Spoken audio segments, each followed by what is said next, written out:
Should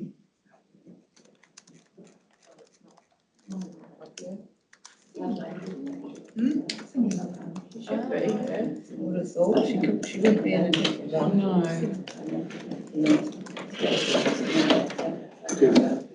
You know if Simi's coming. Who's coming? Simi? Don't know.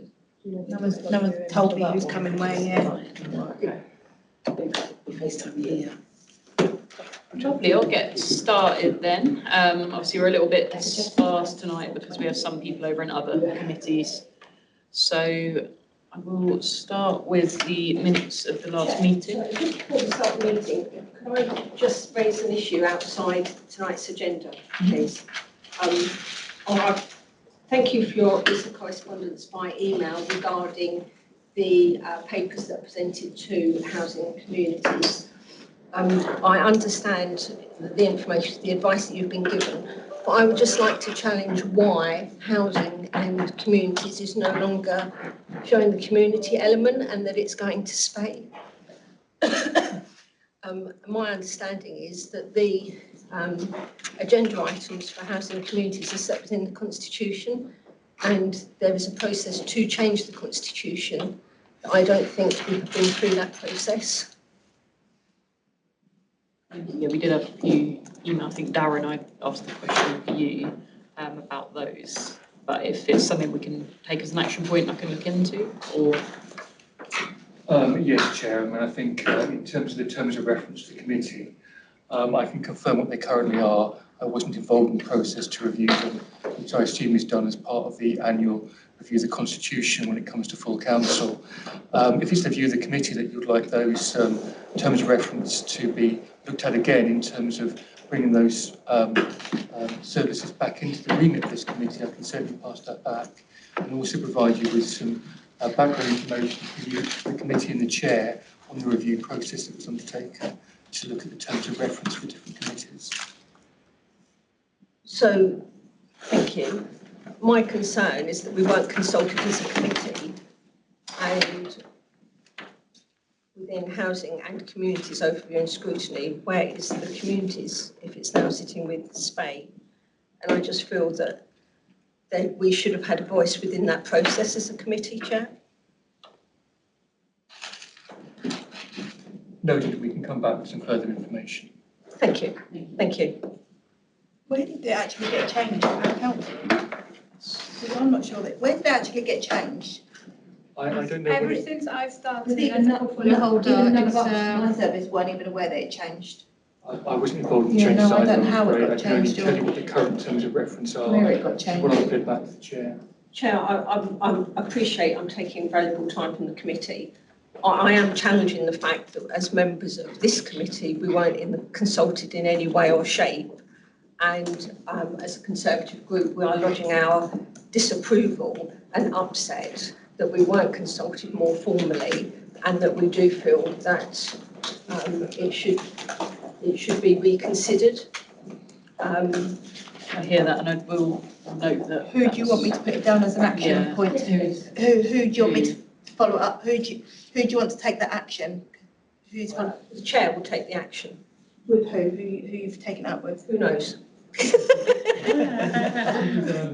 Unadvised. Here, I will support the chair in responding to that action. Okay, that's fine. Thank you, Chair. Sorry for the interruption.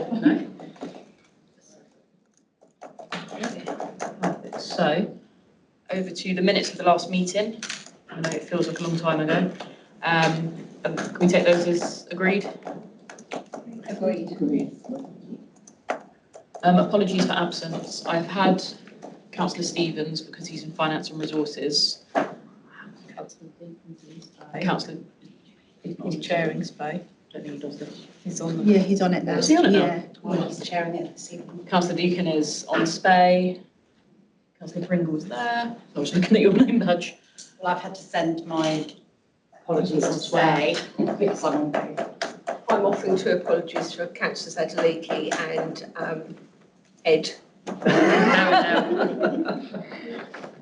My apologies, Ed, if you're listening in somewhere. It's been a long month for us. I can't see the nameplate from here, and I can never do that. Any declaration of interest on tonight's agenda? None.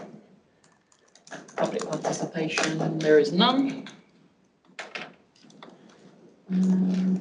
Consideration of any matter referred to the committee in relation to call-in, there's none. Action points from the previous meeting. So, We do have an outstanding action point from the previous meeting. When the paper was presented regarding the award of the community grants, I asked for information about the award that was given to the Hemel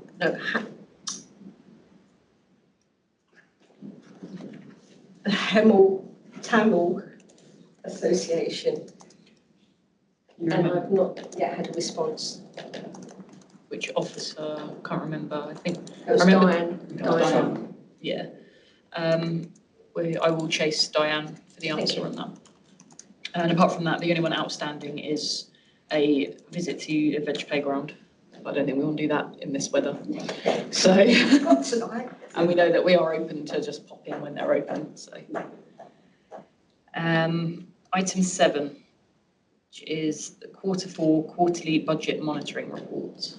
I'll take that one, Chair, thank you. So the report that's on your agenda tonight is presenting the provisional outturn position for the financial year that's just closed. So the reason that it's provisional is that it's subject to the external process that we go through. That's not provisional to describe it. The report itself gives you an overview of the position for the council, but there is a particular emphasis on services that fall within the remit of this committee.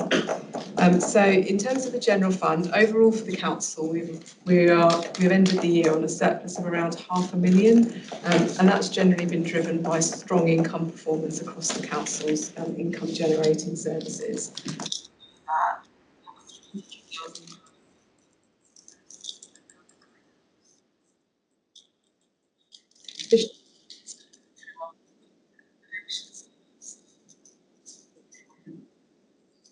The revenue account at the end of the year should be around 300. This will be taken to Cabinet next week to support that pressure from housing revenue account reserves. There's been a number of pressures within the housing revenue account that other points to us to the new year. Maintenance costs, that's going to be clean for the reserves. I think that's true. There's no rent. There's no performance and investment income.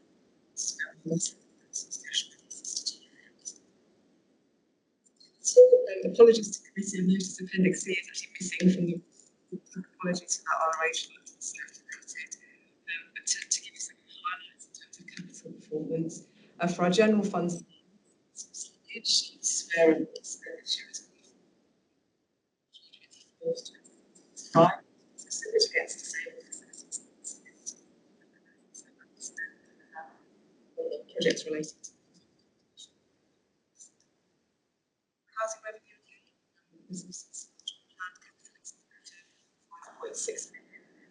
So 600 of the budget.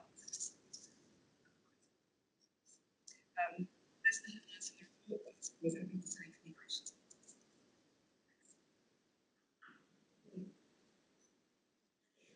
One, and I'm not sure whether it comes under this or one. Well, I understand that since March of last year, council have been seeing the money from sales of the right. So I was just wondering, is this the part to bring it up? I just wanted to know whether. I'm happy to answer. So, councils have that ability to retain sales for a number of years actually. Which one of the changes that we've seen is that we can actually use a higher money now to fund our new build. So that's the change we have applied that in terms of housing back then. That is very much a change that is very real and within the council. So that's that's shown anywhere on. And so the way you know this is it's around our capital programme, so where we've got lines in there for new build expenditure. You don't necessarily see this in this report, but the way we pay for that is the application of those expenses.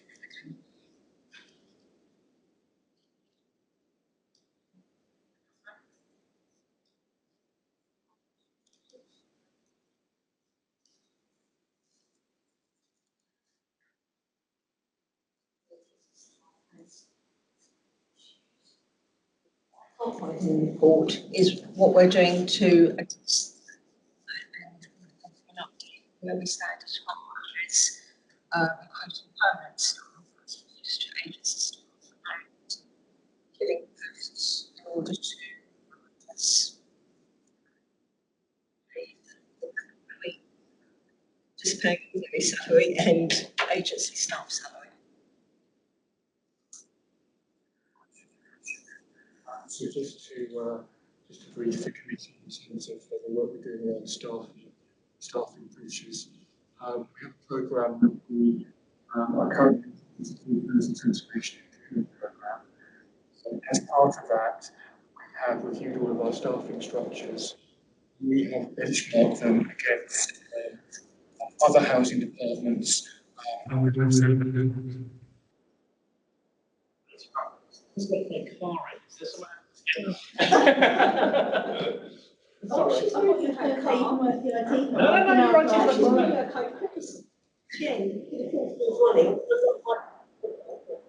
I will try and do that on my way out. No worries. So just to recap, we have a housing transformation improvement programme. We're reviewing all of our staffing structures through that programme, and what the aim of that programme is to do is to reduce our reliance on agency staff. We do not have a high reliance on agency staff. We have parts of the service where we have particular skill shortages, particularly in the property teams, exclusively in the property teams.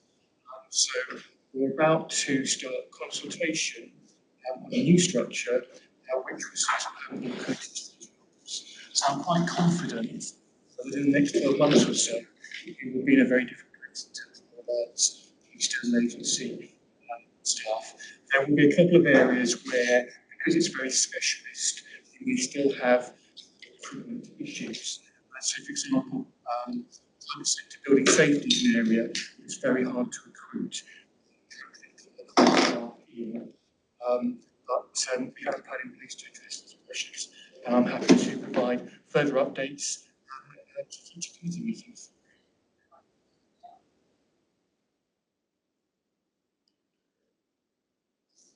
Comment from me is that I think it's brilliant that the revenue that's going up for the old town hall, I think that really shows the work that goes into it from the teams. So it's just really good. I did want to ask, just on the garages, where there was the 2% split, the file against one.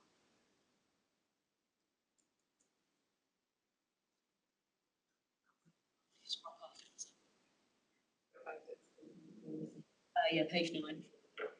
I think this is to do with where some garages are out of being repaired and so on, so I think that's kind of but as those things continue to be addressed.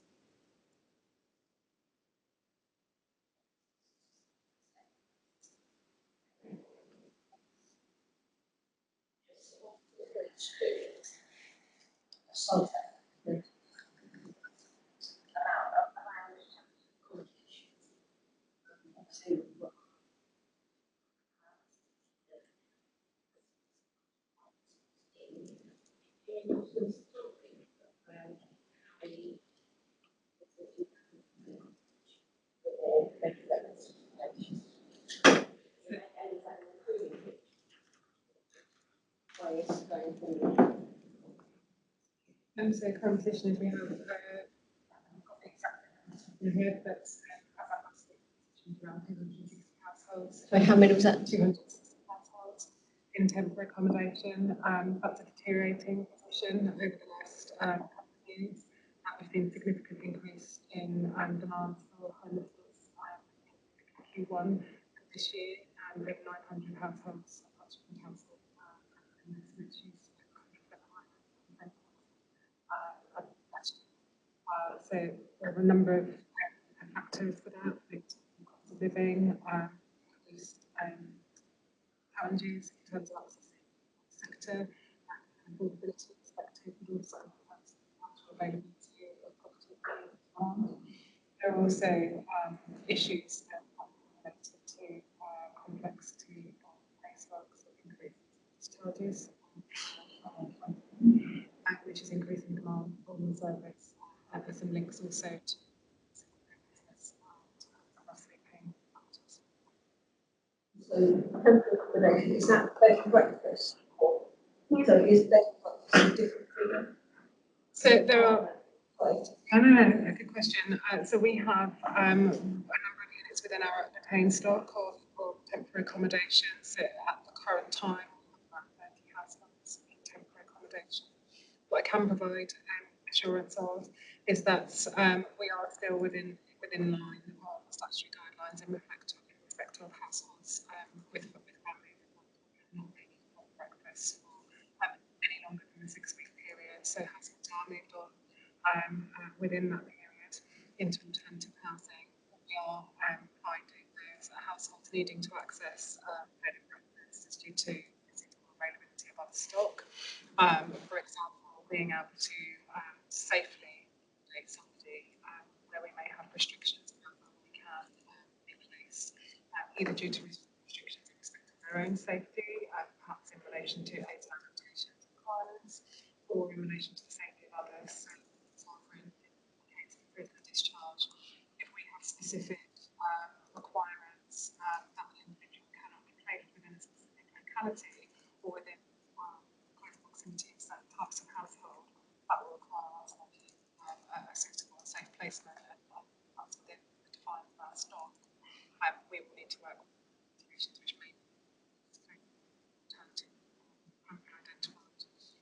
There are a number of steps that we're taking to address and mitigate against the concerns. So working across the housing and property service, and there are briefings and proposals developed to support business cases for additional accommodation provision. We're also working with commission services and national-wide colleagues to identify alternative initiatives to alleviate on accommodation. And we are also participating in central government funded initiatives that enable us to acquire additional units of temporary accommodation and local authority houses.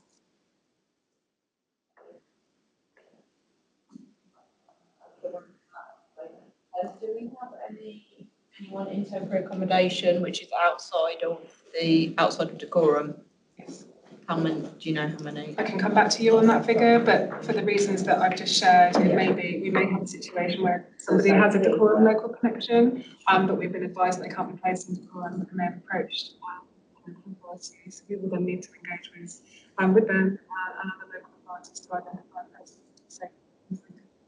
It's not routine that we make Any further questions?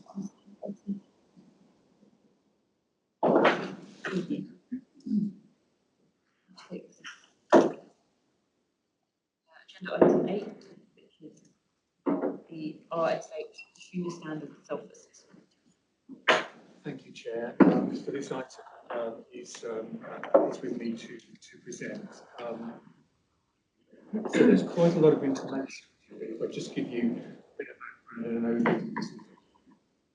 So following the dreadful events in Grenfell Tower, government carried out a full review of standards being set on social landlords, particularly local authorities nationally. And what they put in place was a regulatory regime to regulate all social landlords, councils, social landlords. And they introduced a series of national standards, and that's what this report is about. Quorum is quite a significant council social landlord with 12,000 homes, including our leasehold premises. And in February of this year, the government published a series of standards for social landlords called the Consumer Standards.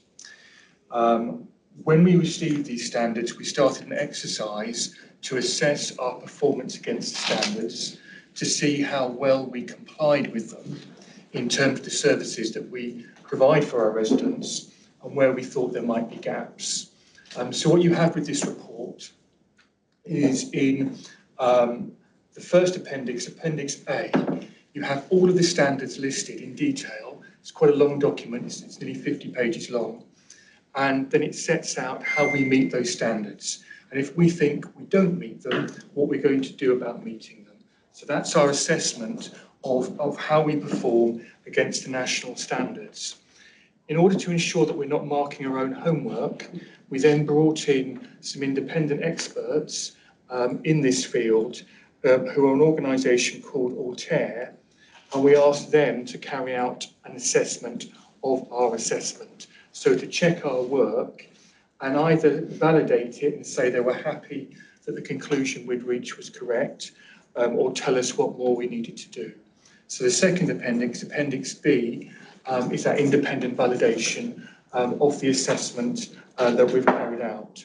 So we're bringing that to you this evening, so you've got this information and you've got the opportunity to ask any questions or make any comments you may have on it. The story doesn't stop there because the reason why we've been doing this is because as part of this new regulatory regime, the government will carry out independent government inspections of our services. And they have a 4-year period to do that for all council landlords in the country. And we could have been selected at any time in the next 4 years to be inspected by the government. And while we were carrying out this piece of work, we were informed we would be one of the first inspections in the country. So in parallel to this piece of work, our own self-assessment, we have had government inspectors on site, looking at our services, talking to our teams, talking to our residents to carry out their formal government assessment of our services against these standards as well.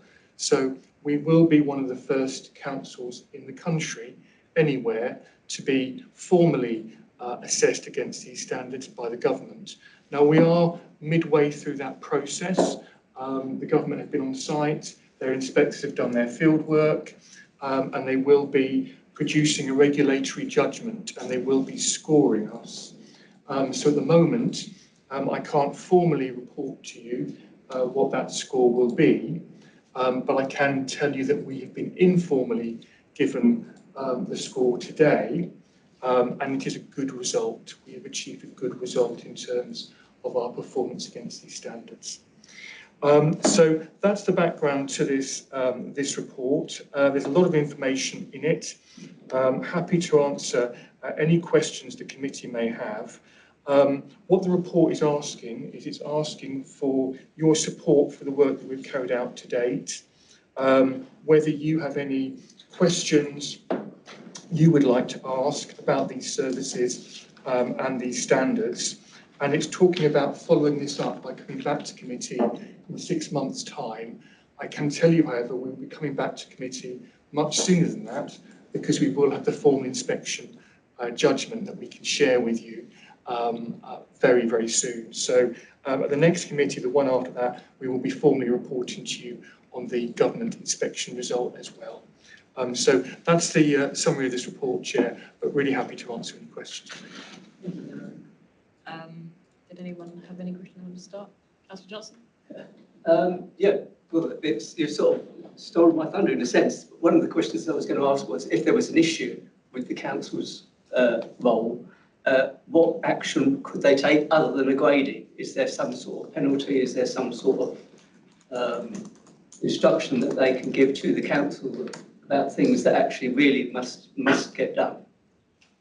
There's a series of sanctions in the social housing regulation that can be applied, and they would, at one level, what the regulator would do is they would look at what has been breached, what standard we have breached, and how we breached it, and they would require us to put in place an improvement plan about how we're going to address that breach, and we would then be monitored by the regulator on that, and the frequency of that monitoring would vary depending on the seriousness of the breach. There has been some discussion about whether the regulator would require there to be changes around how services are managed. The regulator doesn't want to become too involved in the management of services because it doesn't see that as its role, but it might issue some guidance to a local authority saying that it needed to review its own management structures, or perhaps need to look at putting more resources into areas. There are specific powers the regulator has to physically inspect properties. We think it will use them as a very last resort, but it does have the powers to go in and physically inspect properties where it's concerned about building or safety issues. And there is some discussion which is not yet confirmed about whether future funding, such as Homes England funding, where it's coming to us as a registered provider of housing, whether the inspection, any inspection concerns there might be taken into account in terms of granting that funding. So very broadly speaking, there are a range of sanctions that could be applied, but the first step will be an improvement plan. Can I just ask one very quick question? In terms of an individual tenant, can they approach the regulator, or is the role of the housing ombudsman still running sort of, as it were, in parallel for that group? There's still a housing ombudsman. They run in parallel. There's a local government ombudsman as well who would cover other housing areas like homelessness. But for council housing, it's the housing ombudsman. Where tenants have individual complaints, they would normally escalate those to the housing ombudsman. The housing ombudsman has a protocol with the regulator. So, for example, if they when the regulator is looking to inspect a council, they will talk to the housing ombudsman and say, well, what is your view of this council? How many complaints have you received in terms of housing issues? So they get that perspective from the ombudsman. The ombudsman also has increased powers now. So as well as the regulator, the ombudsman can issue themed advice, do a piece of work focusing on a particular local authority where they have concerns. So an example of that might be an area like damp and mould, where the housing ombudsman particularly looked at a whole range of damp and mould cases in Islington. So that's an example of where they will take a number of individual inquiries and batch them up and look them together. So there is a definite role for the housing ombudsman as well, and they will talk to each other in terms of how they collate information, represent residents' best interests around service failures. Lovely. Thank you. Thank you. Oh, I've lost my space. Oh, I'm so sorry. Page. Sorry, I leant on my keypad and it just jumped forward, and I got excited to share my question with you. Under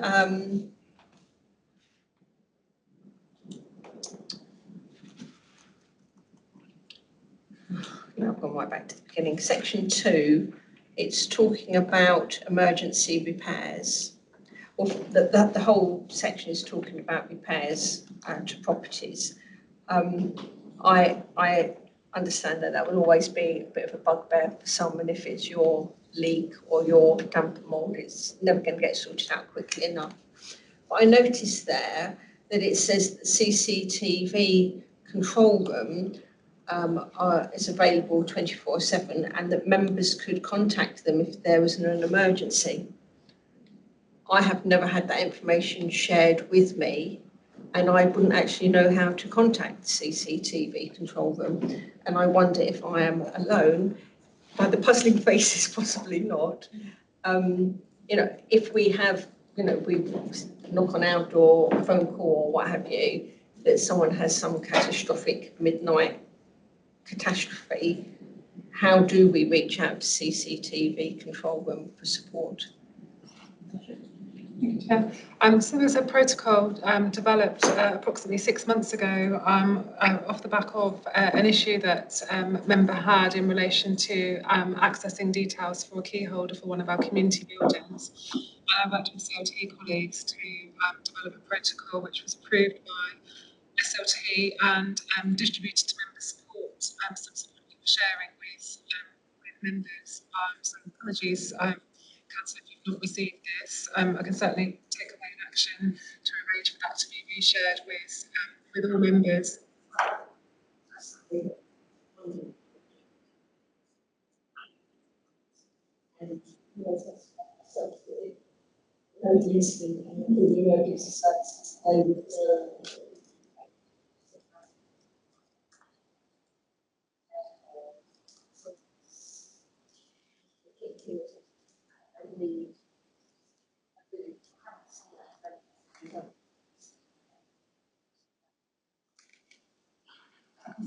For it to be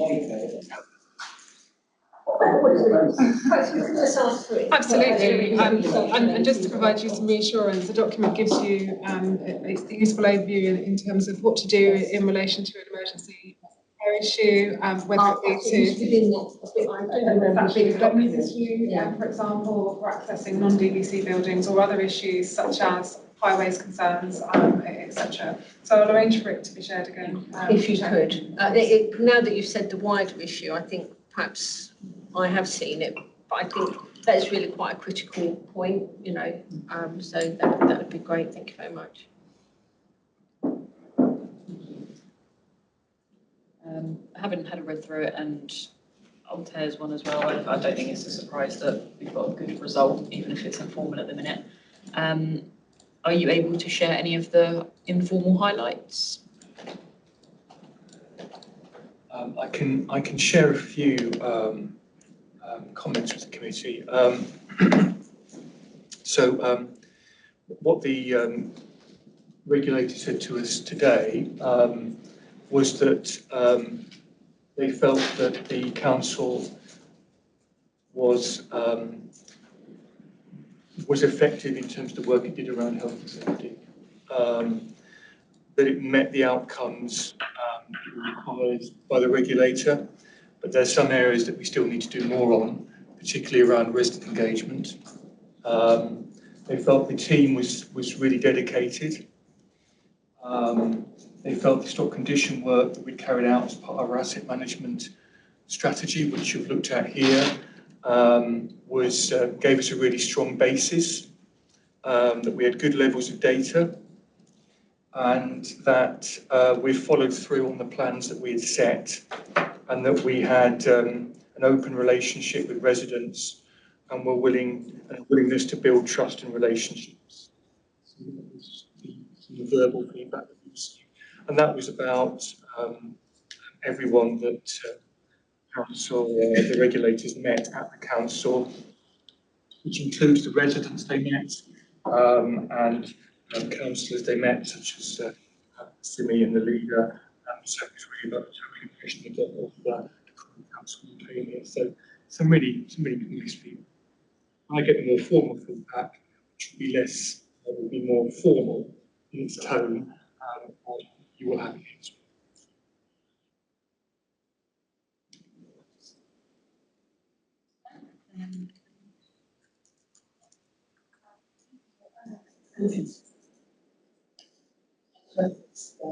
There are some gaps.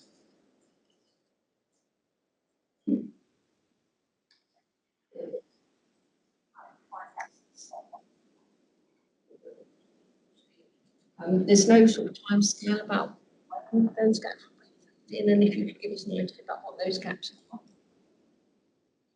So in terms of the gaps are primarily around areas such as tenant engagement and empowerment standards. So it's really around how we engage with our residents, and it's looking at trying to build on some of the successful work we did around the Housing Open Day, for example, last year, but do more of it, particularly around reaching excluded groups and more vulnerable residents and communities. The focus for that piece of work is a piece of work that we're already doing, and we've commissioned a specialist agency called TPAS to completely re-engineer our resident engagement work, and we'll be bringing that report to a future meeting of this committee In terms of your specific question about timescales, when they issue their regulatory judgment, the regulator will issue an improvement. So that is where you will have the time actions against it. So we bring that to you with the regulatory judgment we have.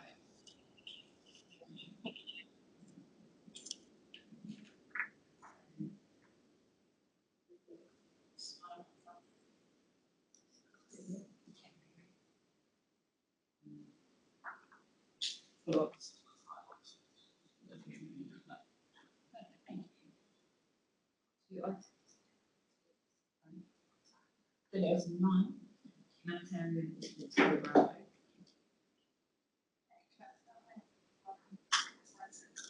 And my apologies that Amanda Peters isn't with me this evening. Unfortunately, she's unwell, so my best to that she delivers so well.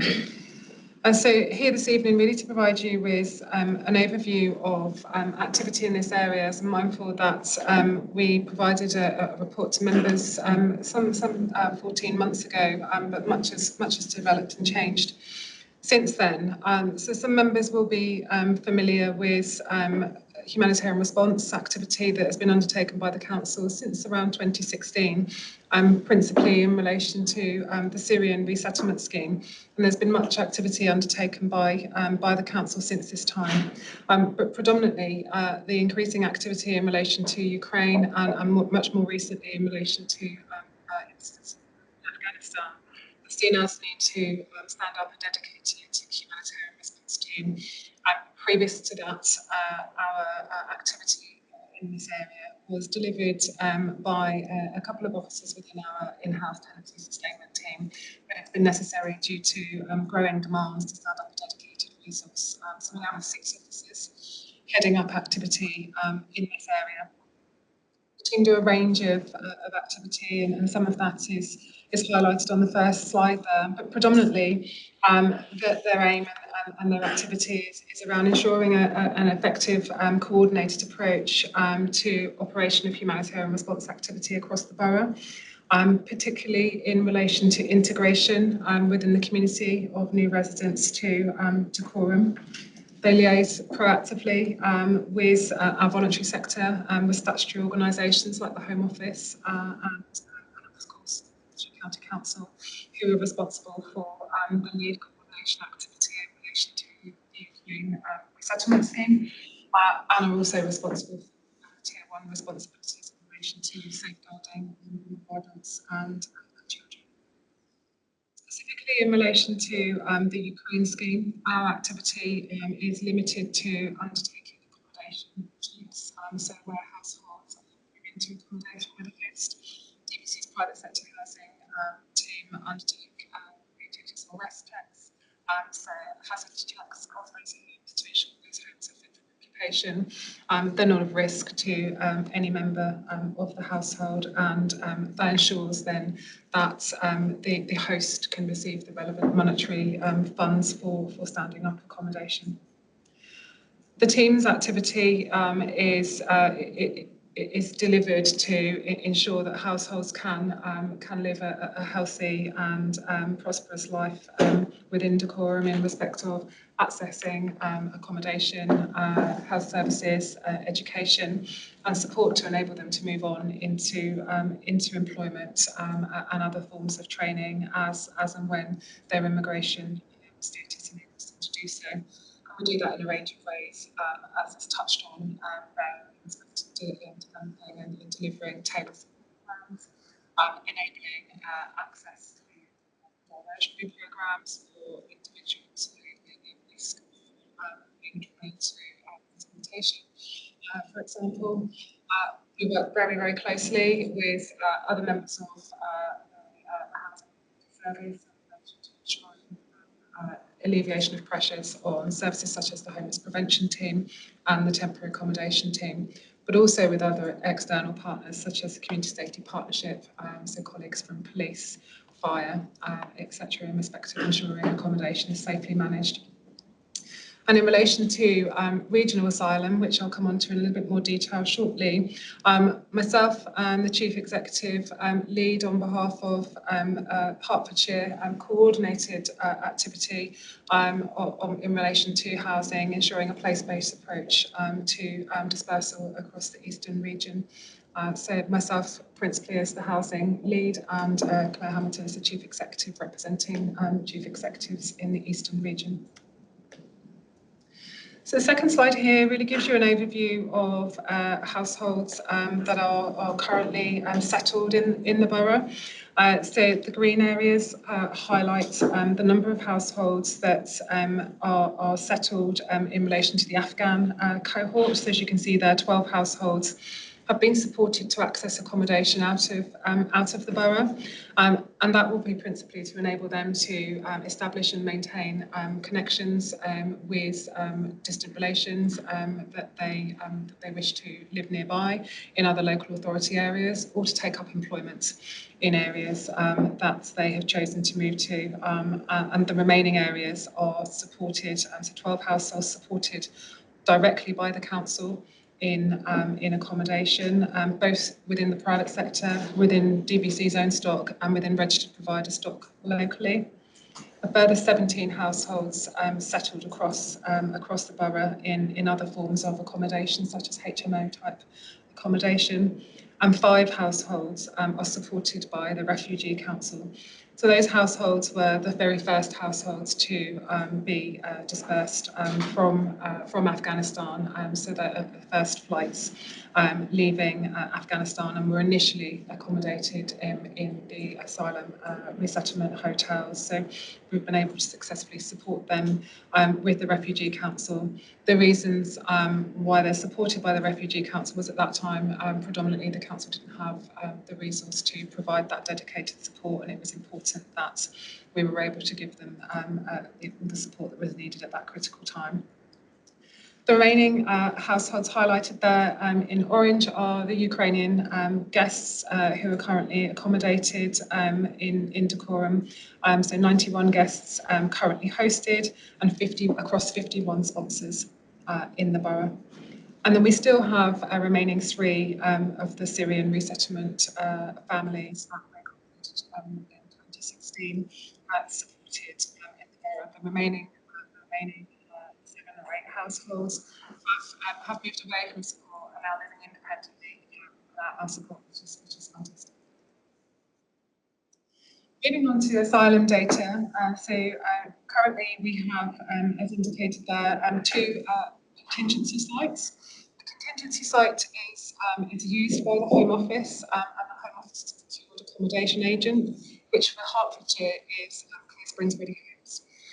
So where the Home Office have pressures in relation to asylum accommodation centres, they stand up what is known as short-term contingency accommodation.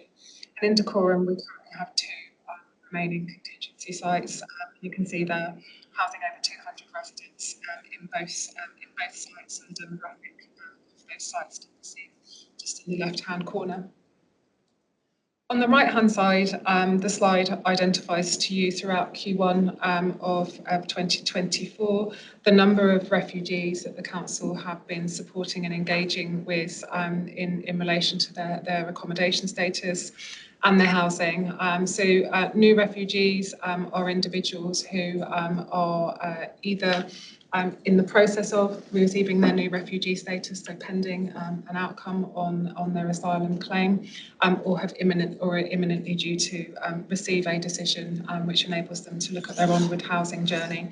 So we're proactively engaging with those numbers to ensure that we can support them to access accommodation options, to alleviate pressures in relation to homelessness and rough sleeping, and to signpost them to other key services and agencies that may be able to support them. This is a surgery that happens on a weekly basis and is delivered in partnership with Hearts Welcome Refugees, with other members of the voluntary sector, and with the DWP throughout the South Hill Centre. So just to provide you with a little bit more detail in relation to what is dispersal. So in April 2022, central government stood up a full dispersal consultation. So dispersal is, as I touched on, where accommodation is needed nationally for individuals or households going through the asylum process. They are dispersed into accommodation settings whilst those claims are pending. And there are significant numbers of claims still outstanding nationally, as you, I'm sure you will have heard through the national press. So procurement is undertaken in all local authority areas now as a result of that consultation in 2022. Prior to this, Dacorum wasn't a dispersal locality, so all local authorities nationally are now dispersal regions. So this enables the Home Office's accommodation agent to procure accommodation in Dacorum's borough to support the ask in relation to meeting those short-term accommodation needs. I should state at this point that there's a direct correlation between the reduction of the numbers of people being accommodated in contingency sites and an increasing number of dispersal sites being stood up.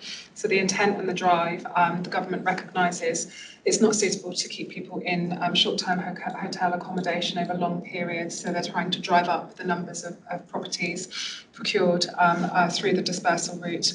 So as you can see on the right-hand side, currently we have 6 dispersal properties that are procured in the borough. 38 service users are occupied across those properties, and all of those properties are in the HP2 locality, Adeyfield and Leverstock Green predominantly. The intent is to ensure a fair and equal distribution of accommodation stood up across local authority areas, but we are talking about high numbers, and it's important for us to kind of bring this to your attention. So as you can see through the slide, over 12,000 bed spaces are to be procured across the eastern region. And for Dacorum, that quota is 390 bed spaces. I think at this point, really useful for me to kind of highlight to members that this is an increasing new population to Dacorum's borough. As individuals access dispersal accommodation, they will be accommodated in those properties until they receive their new refugee status. Once a household's received their new refugee status, they will receive notice to leave dispersal accommodation. And at that point, they're able to make their onward journey in terms of accessing employment, housing, and other rights that may enable them to access public funds. So it's at this point that households are able to make an application to the local authority to join the housing register, or to make an application for homeless assistance and support with accessing accommodation. In relation to funding, Dacorum do receive funding to support the humanitarian response asks, and the varying tranches of funding are highlighted there. I think what I want to stress to members is that the stand-up of our humanitarian response team has only been successful as a result of the funding that we have been allocated. That funding is critical. It enables us to support really effectively the varying asks across the humanitarian response activity, but really importantly, it alleviates the pressure on other funding resources such as homeless prevention grant and limits the impact on other statutory services that the council runs. I'm not going to highlight all of the aspects of funding, but what you'll see there is that in relation, for example, to homelessness one-off funding, the council only receives that funding should we receive a homeless approach from a new refugee and have to place them into temporary accommodation. So it's funding that we retrospectively claim after going through that process. In relation to households arriving from Afghanistan and through the Syrian refugee cohorts, again, we retrospectively claim that funding after the household has arrived. We have to demonstrate the support that has been provided to them, and we submit quarterly returns in relation to all households that we're providing support. So it's quite an onerous ask in respect of managing the administration of the funding, and we get excellent support from finance colleagues in respect of that. Asylum funding is determined centrally by the Home Office, so it's important for us to undertake close scrutiny of the numbers of individuals that are accommodated in contingency sites and dispersed into accommodation across the borough. The Home Office issue us with an indicative number of households placed, and we cross-check that against our own data to ensure that the funding allocated to us is accurate. And we have a process that's supported by our section 151, which enables us to dispute any aspects of funding should we need to. In respect of HCC, funding is paid directly to the county for Ukraine accommodation resettlement programme, but we do receive funding from Hertfordshire County Council in relation to undertaking the accommodation checks. So that's funding that provides, enables us to remediate against the private sector housing team's time. Some of the risks that I wanted to highlight to you, there are many, but predominantly just to kind of be mindful of time and give you the opportunity to ask any questions you may have, I wanted to draw your attention to a couple of factors primarily. As I mentioned, new refugees being dispersed into the borough is a new population that Dacorum will need to plan and consider for, as will Hertfordshire County Council, in respect of demands for education, placements, access to health provision, but also access in respect of the future demands and in respect of housing numbers. We'll also need to explore and plan for the additional pressures on organisations like our VCS and other organisations to deliver services within the borough. And I've touched on the potential demands that these additional numbers may have in respect of housing register, homelessness, and of course temporary accommodation. What you may have noted from the numbers presented on the slides, as a large part of that cohort are single male. And in that respect, quite a large number of that cohort aren't in priority need in respect of housing and onward homeless assistance. The challenges and the risks there that we're identifying is risks around exploitation, modern slavery, accessing poor quality forms of employment and with it poor quality accommodation.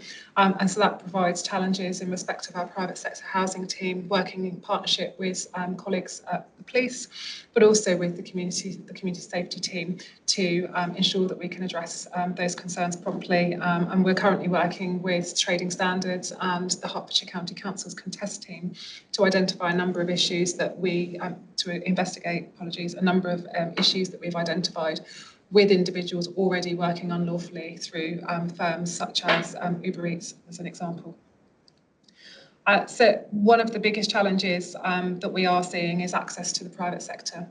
So the private sector market in Dacorum and a number of other areas is currently saturated.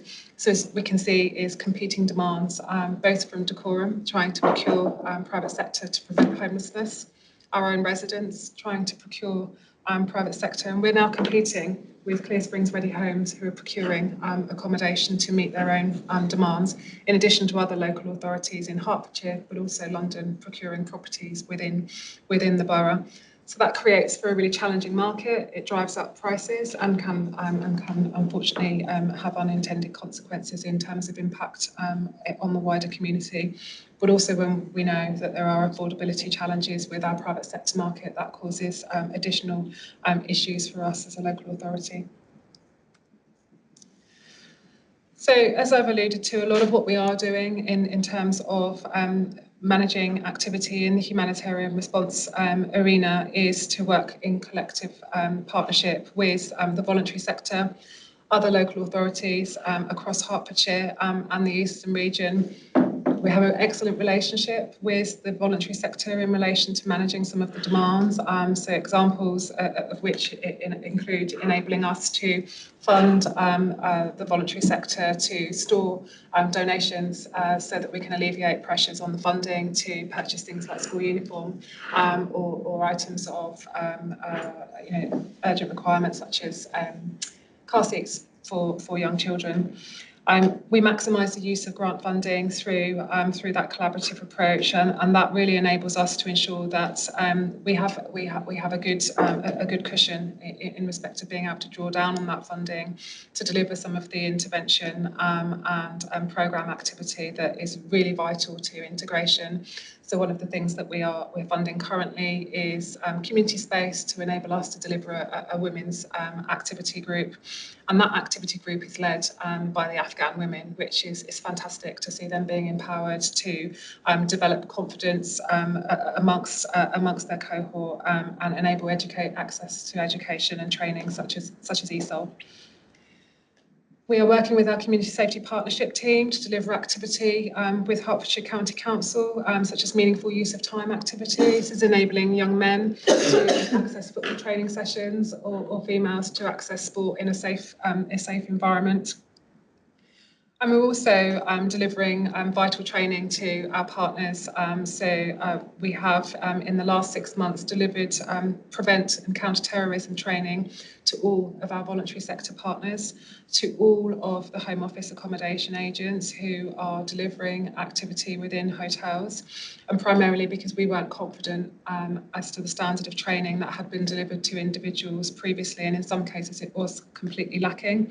That training has been delivered by our community safety safeguarding lead in partnership with the CanTest lead, and I'm really pleased to say that there's a further training course being rolled out towards the end of this month internally to all of our colleagues here at Decorum. Finally, just to close, to provide you with some key news that has been received in the last quarter from the Strategic Migration Partnerships. So members may be aware that there are some upcoming changes in relation to the process around biometric residence permits. We are lobbying the SNP and the Home Office in relation to this area, primarily because there are some challenges in relation to all households being able to access and manage an e-visa, and we want to ensure there are flexible options available for all. There are changes in relation to the Ukraine scheme as highlighted there. So predominantly the new requirements will enable Ukrainian residents who are in the borough and in Hertfordshire to apply for permission to enter the UK or for their permission to be extended. This is so as to ensure that Ukraine, when it's safe to do so, and the government can bring those individuals back to Ukraine to rebuild their country. And we wait following the outcome of the general election and the settling of the new ministerial announcements and appointments to determine whether or not there's likely to be any further change in relation to this area of activity. We also appreciate there are a number of other conflicts happening internationally, and that may see additional demands placed on our service. But predominantly, we wait to determine whether or not we expect there to be further change in relation to the dispersal allocation that we know for Decorum as at 390. That could reduce or it could increase based on new assessments and approaches determined by central government. So I'll close there, Chair, but I'm happy to take any questions that members may have in relation to this activity. Thank you so much. That was brilliant, and the level of detail in there is just, yeah, thank you. Is that Councillor Pringle? Yes, sorry, I'm sitting at the wrong place. So, yeah, that was very informative and interesting. I just, it must be very difficult to evaluate, account for all of the outlay that because of the, you know, the knock-on effects are almost intangible. In terms of the work we're actually doing and the provision, does the money that comes from central government when we have one of these cases, does it actually cover the manpower and the outlay that we have, including the consequences further down the line? Has it been possible to evaluate that? Good question, thank you, Councillor. So I think what's important to highlight is that Decorum have really been, might I say, trailblazers in respect of our approach in relation to humanitarian response. What we've seen the majority of local authorities do, specifically in Hertfordshire, all have utilised all of their funding by standing up in the Refugee Council to manage all of their tranches and are using existing internal resource. And so predominantly that funding has all gone to commissioning the Refugee Council. Decorum have only used the Refugee Council to commission and commissioned them for 5 households. So that's given us increased flexibility into the management of the funding. And as a result, that's meant that we've been able to forecast and forward plan, standing up that humanitarian response team of 6 officers, fully funded through to March 2027. We've also been able to fund a fixed-term homeless prevention officer to alleviate some of the pressures in our homeless prevention team that might come via this cohort. And we have healthy balances. So at this stage, I'm really confident that we're able to deliver the integration plan through to March 2027. And that's accounting for the funding that we've received today and not considering funding that we're receiving going forward. What I'm not able to answer at this point is I guess the wider extent that might come in relation to pressure on other statutory service resources. So I think it's important to highlight that the organisations that aren't receiving additional funding at this time are organisations like the police, in respect of additional policing challenges that might be borne through some area of this activity. The NHS receive limited funding, but it's through specific activity.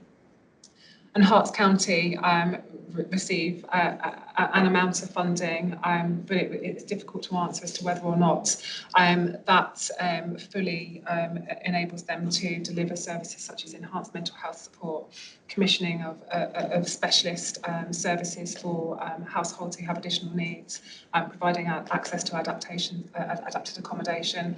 And we're obviously very familiar with the fact that schools are oversubscribed in many areas, so standing up additional school places and planning for them is costly. So I think it will take some time before we're fully able to evaluate the impact, but I'm confident that at this time it enables us locally to successfully deliver our programme, and it also enables us to ensure that we can access funding for the voluntary sector who are in fact valuable in enabling us to deliver these services effectively. Thank you. I just have a couple of follow-up questions. One is, we do have all these knock-on effects, so that although the NHS budget is not our budget, if mental health services are being diverted elsewhere, they may impact on some of our vulnerable residents who then may need additional support, for example. And I'm just wondering, firstly, whose responsibility is it at a local level to collate all of that and feed it back up to central government? Can we instigate a collaboration, multi-agency between Herts County, police, service providers? Can we take the lead on that and make a case for additional resources, particularly if we can use it in a very imaginative way that would have good public support? And secondly, I noticed there's sort of using time positively or meaningfully, use of time, and training, keeping fit is obviously good for people's physical and mental health. And I understand that people are not allowed to work, but are they allowed to contribute to the voluntary sector? Because using time meaningfully, it would be very good for people's mental health to take some ownership of their own communities' issues and thereby contribute towards the cost of meeting their needs. And if that could be funded in some way by central government and an initiative seen so that people have some dignity in delivering the things that they need, as well as demonstrating that they're not a completely burden on. I'm just wondering what the legalities are. Really good questions.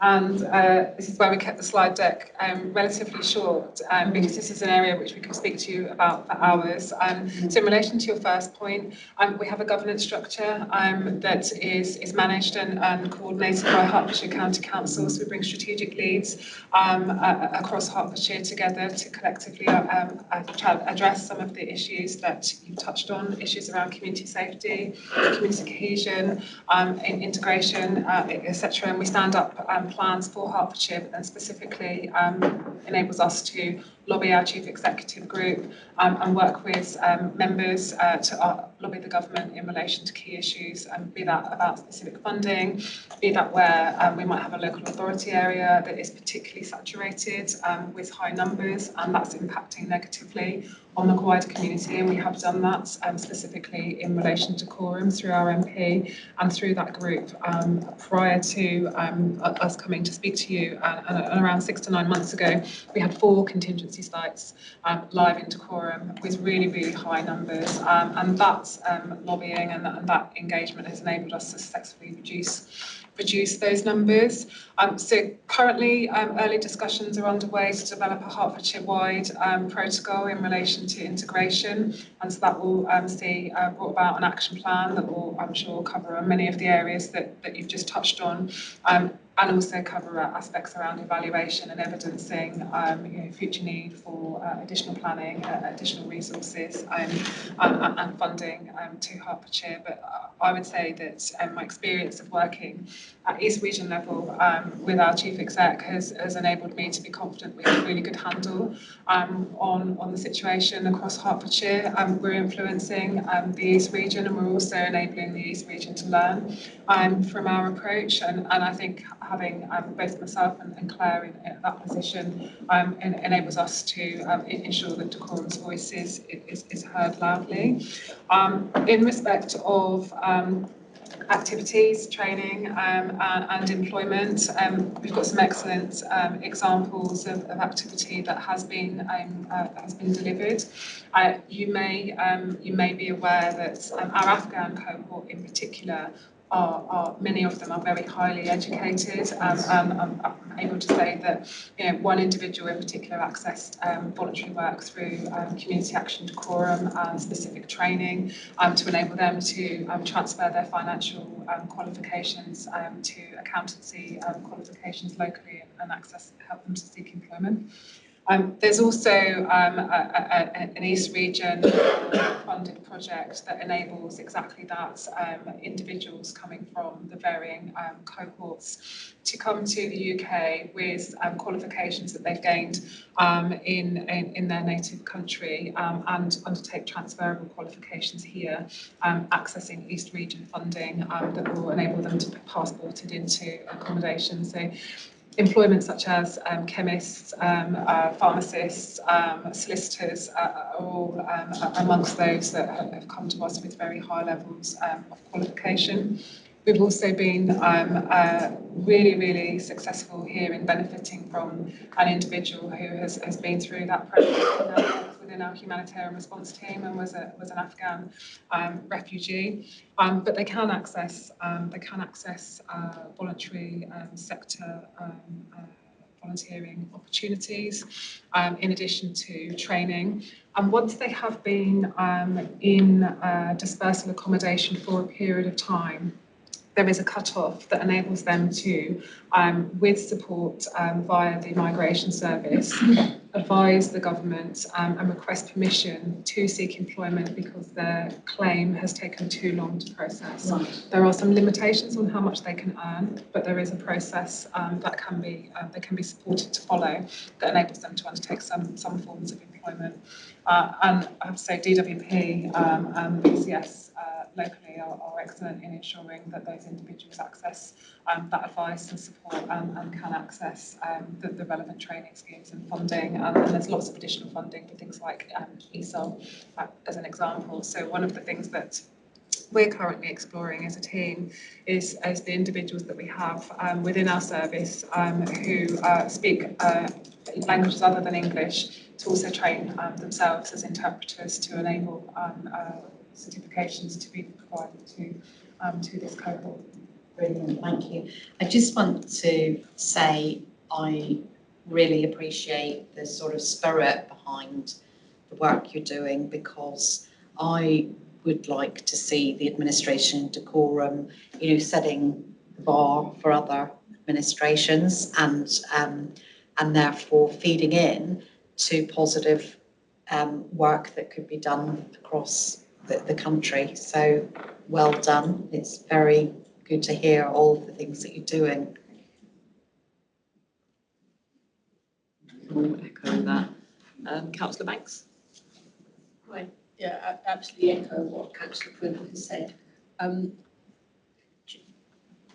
I think in your introduction to the introduction of the slides, you said that there are now 6 staff that are managing this cohort of work. And obviously from the information you've given, we can read into that some of the difficulties that staff would experience.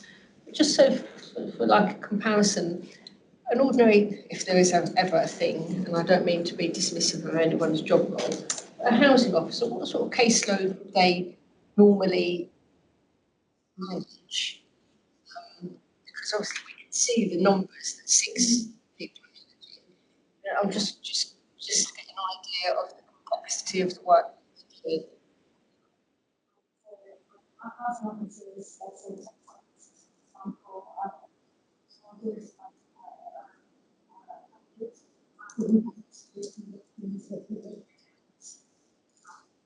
Oh yeah. DVC Of course.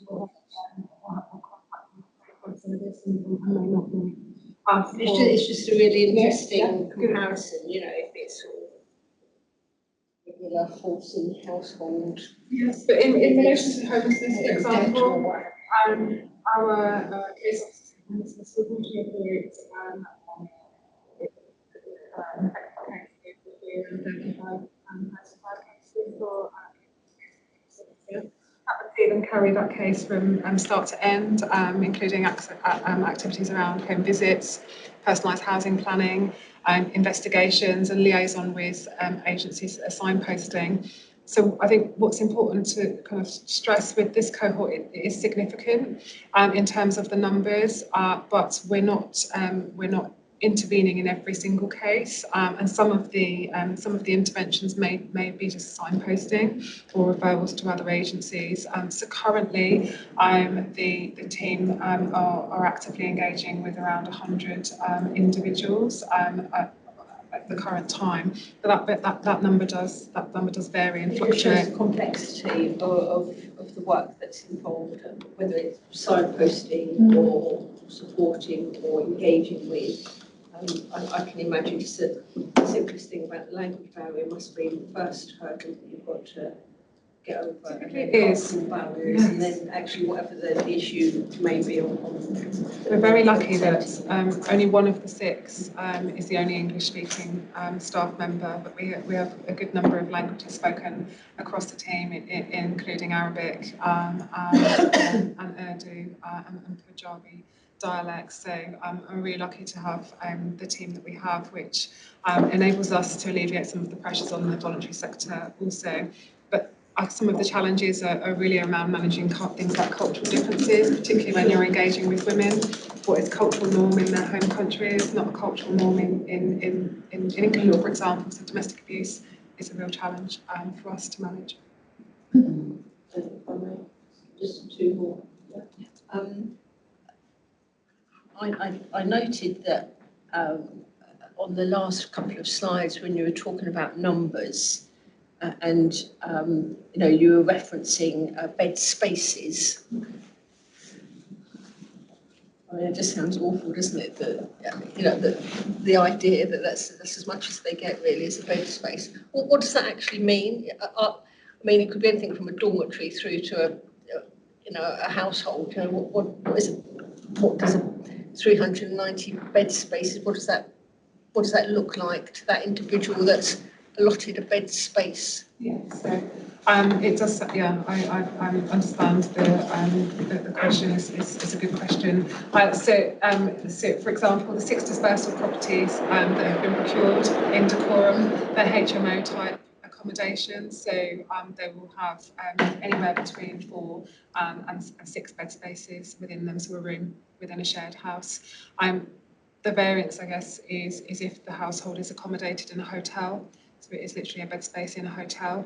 And there are some examples. So the Holiday Inn, for example, we do have individuals who are not of the same household sharing a bedroom. So they would be sharing a twin room within a hotel and may have been doing so for the last 9 months. So that again brings its own challenges in terms of friction and different demographic of household being placed together, particularly in terms of language. In that specific locality, we have 19 different nationalities accommodated at the Holiday Inn, which can bring a number of challenges. And then, yeah, absolutely. And then just finally,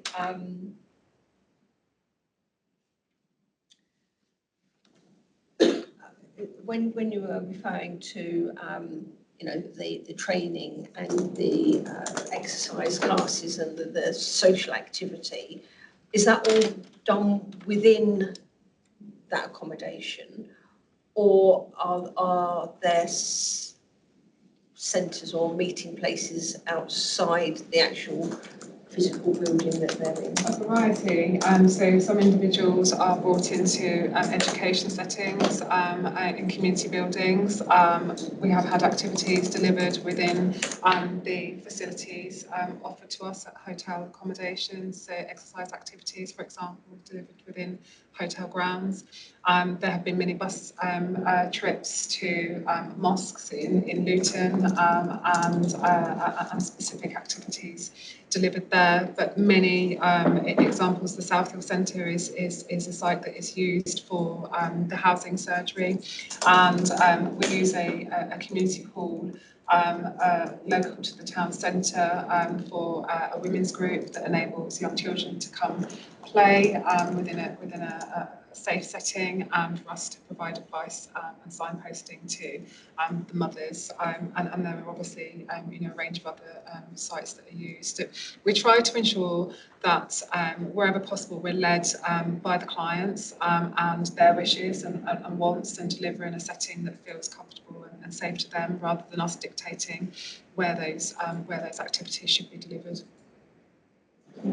Sorry, Chair, can I just come back in on something that's arisen, because just referencing, that people might just be sharing a bedroom with someone that they've not met before, perhaps. What safeguarding is in place for young lone males? Because whether or not technically adult, as the parent of two, under 20 young males who are adults, they're still very vulnerable. And what access do they have to safeguarding? Presumably they don't have the same contact with social services as a child would have. So who looks after vulnerable young men? In relation to the contingency sites, so specifically Hempstead House and the Holiday Inn, the sites are managed by Clear Springs Ready Homes, the accommodation agent, and they bring in a management company who have received safeguarding training and specific housing-based training. The County Council spot check those properties, as do Decorum, the fire service and our police colleagues in respective aspects around fire safety, building safety, and to respond to any concerns that might have been reported to us. We engage with Hertfordshire County Council to ensure that we've got confidence that the agents managing these sites have been appropriately trained and are managing the site effectively. There have been instances where we have raised concerns and that has resulted in additional security being stood up on sites due to concerns of certain types of behaviour, so friction and social behaviour, substance misuse. There have been increased instances of mental health support being needed, and the county fund the Flourish project and have stood up additional capacity across that project to respond in relation to the asylum cohorts. But the reasons we have delivered the additional training that we have around Prevent specifically is because we weren't wholly satisfied with the level of knowledge that was being demonstrated to us in these sites. So to ensure we have that confidence, we have stood up additional training. Hertfordshire County Council do monitor from a safeguarding perspective, and one of the issues that is unfortunately quite common within the demographics that we see is misrepresentation of age in respect of individuals in accommodation. So it's very common for individuals to initially present themselves as an unaccompanied minor, and for the relevant safeguarding support and intervention to be stood up pending an investigation, to later to find out that actually individual may well be an adult. But there are a number of safeguarding interventions that are in place, and obviously, you know, that's the importance of the work with Herts County, is ensuring that we're robust in our response and that we escalate issues to the Home Office should we not be satisfied with the managing agents that are operating in those accommodation settings.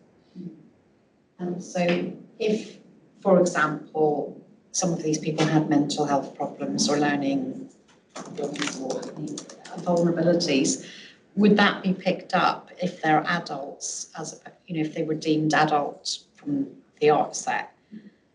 I could not confidently say yes. So we have examples of health screening is expected to be undertaken as individuals go through asylum centres, and you may be aware of press releases in relation to Manston, facilities like Manston, where health screening couldn't confidently have been done to a significant level, and that saw DBC and Hertfordshire County Council, along with other local authorities, have to stand up additional health screening at sites due to treatments around things like scabies, diphtheria. So that was at cost to the NHS and Hertfordshire County Council. The spot checks and the work that's undertaken by the staff within the settings and our own staff enables us to ensure that where there are concerns, we report them and we highlight them as promptly as we can, and that enables Hertfordshire County Council to stand up the additional support using their funding, but they have their own dedicated team also, as do we, managing things like BCS demands, additional safeguarding demands, and their teams work tirelessly to address those concerns. So we are aware of a number of examples of children who are who are in education settings receiving additional EHCP support in schools, both to kind of address additional learning needs, behavioural needs, but also to address the language barriers in school settings. But it does place additional demands on all organisations involved. You know, just to reflect, in criminal justice, it's accepted that young people who are adults but under the age of, say, 21 require different accommodation in prisons than adults would. And although, you know, that's criminal setting, there's still a lot of common themes such as trauma and isolation and so on. And it is of some concern that it would seem that as soon as someone is 18, then there may be no distinction between them and a much older person, if, you know, in terms of considering their needs for education or support or vulnerability.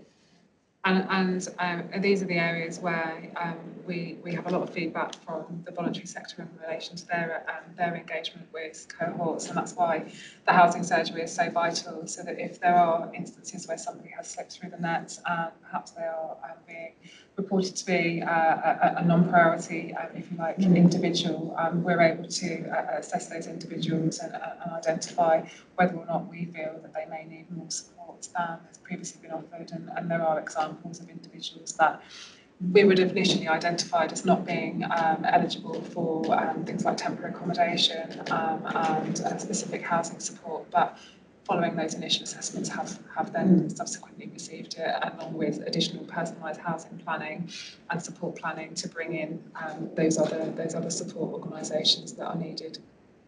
Thank you.